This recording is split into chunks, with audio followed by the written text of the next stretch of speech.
Aqui. Esta passagem, já vou ler a escritura para vocês, bota no quadrinho ali. Isaías 9,6 diz: Porque o menino nos nasceu, um filho se nos deu, seu nome será chamado Conselheiro, Príncipe da Paz, Deus Forte, Pai Eterno. E de seu reino não haverá fim.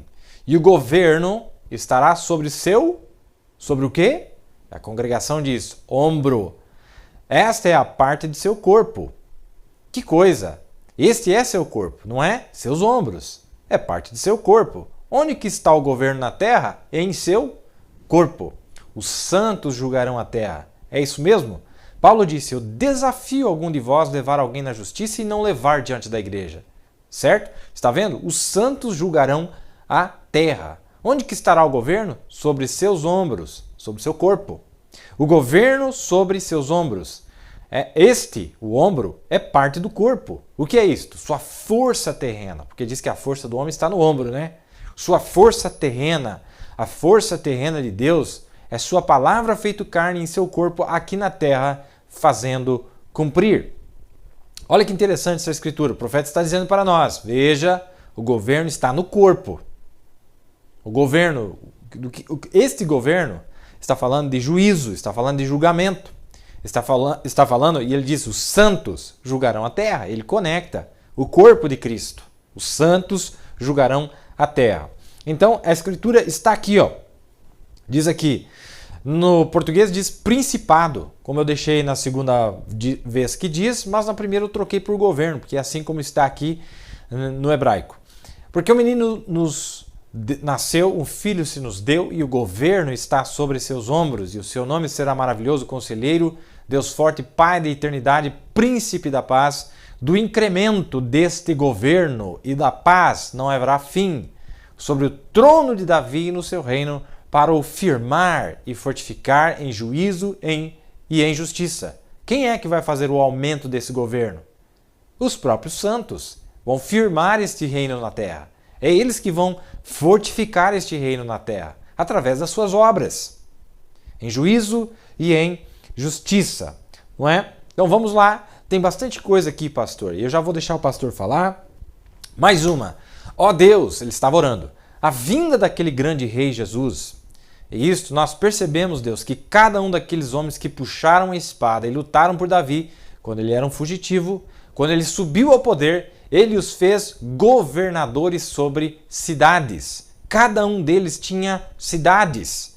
E tu prometestes isso na Bíblia, de que teríamos cidades. Ué, mas que conversa que é essa, irmão Brana?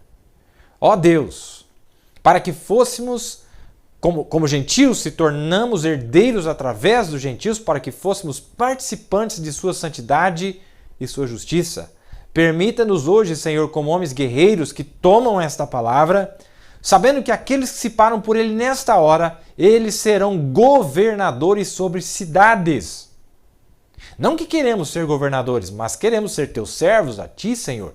Ó Deus, vemos a visão desta pequena minoria, nesse grupinho, isso que é chamado de fanatismo. Paulo disse em seu dia, naquilo que chamam de heresia, loucura, é aí que quero lutar, Senhor. Tua palavra é a verdade e tu és a palavra, o mesmo ontem, hoje e eternamente. Ele está se referindo a uma escritura bíblica e Jesus disse que de quem lutasse por ele seria governador sobre cidades, plural. E tem gente que não gosta disso, né, pastor? Não, porque tem que ser uma cidade só. Ele disse, não, é cidades. Cidades, se você tomar é tua. Está escrito aqui, ó, Apocalipse ou Lucas 19, olha o que diz aqui. E ele lhe disse, bem está, servo bom, porque no mínimo fosse fiel, sobre 10 cidades terás a autoridade. E veio o segundo dizendo, Senhor, a tua mina rendeu 5 minas. Então é de acordo com a obra que você fez. E a este disse também, sê tu também sobre 5 cidades. Tem nada de espiritual aqui não, meus amados. É cidade literal. Mas cidade? Mas eu pensei que ia acabar tudo. Não, vai ter cidade lá, meus amados. E aquele que puxar a espada agora, ele falou, eu vou te dar a cidade, só que você tem que puxar a cidade, tem que puxar a espada agora. E aí, pastor Maia? Eu estou lutando para ter pelo menos uma lá. Eu estou lutando com tudo que tenho para pelo menos ter uma. Se eu for um vereadorzinho, pelo menos, numa cidadezinha lá, eu já estou feliz. Tá muito bom. Agora, olha na Bíblia os valentes de Davi, porque começa sempre pela liderança. Porque o filho de Davi, eu ia falar nisso, o pastor já está se adiantando.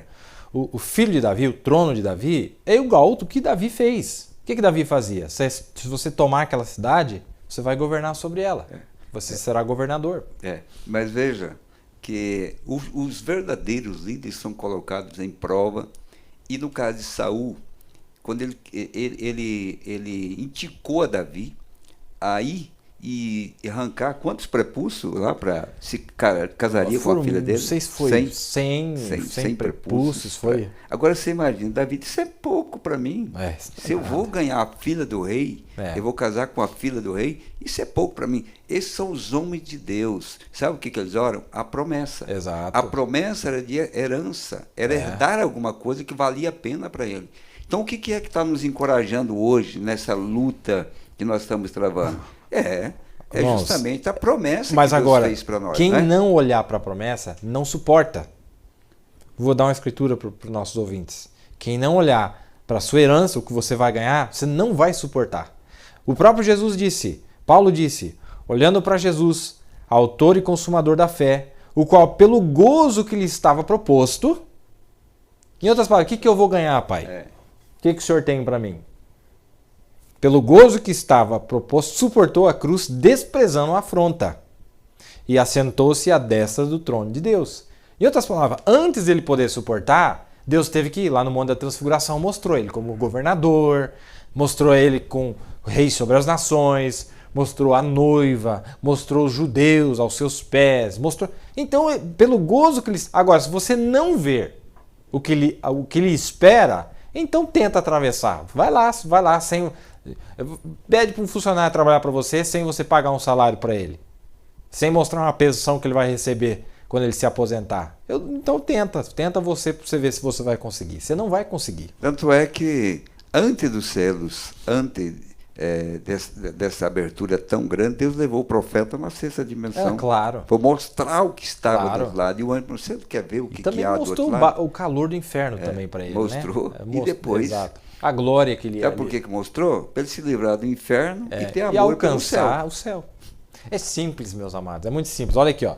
Vamos aqui. Mas nós vivemos aí só vendo o inferno? Não, chega, gente. Inferno, chega de falar que tem que sofrer. Você não, porque tem que ser humilde, tem que apanhar mesmo. Não, agora e o que nós vamos ganhar? Pedro perguntou para Jesus: o que eu vou ganhar? Você conversa com um doente, você conversa com outro problema, você conversa com outro. Chega é só dessa inferno. Conversa. O Brando foi uma vez no inferno só, nunca mais ele quis pisar os pés nem na boca do inferno. Eu não quero ninguém que vá para lá. Aí Deus levou ele, então, naquela sexta dimensão. E foi um longo trecho. Você sabe que ele tinha 14 anos de idade quando foi no inferno. E ele, em 1960, estava com 51 anos. Exato. Mais de 37 anos depois é que ele foi conhecer Deus foi mostrar a glória do que é a sexta dimensão. Ele disse, agora eu vou lutar mesmo, como nunca, para botar todo mundo lá, até os meus inimigos, ele disse. E aí que eu vejo, né, Vila, a importância dessa promessa depois de 3 anos e meio. Isso. E a função, a comissão que a noiva tem. A comissão, irmão, que você tem, que você vai ter que executar depois de 3 anos e meio. Será que não passa na tua cabeça a importância que Deus está te dando hoje para te preparar para depois de 3 anos e meio você descer aqui? Você já imaginou o que está confiado a você? Vamos lá, vamos entrar justamente nisso. Vamos dar uma repassada.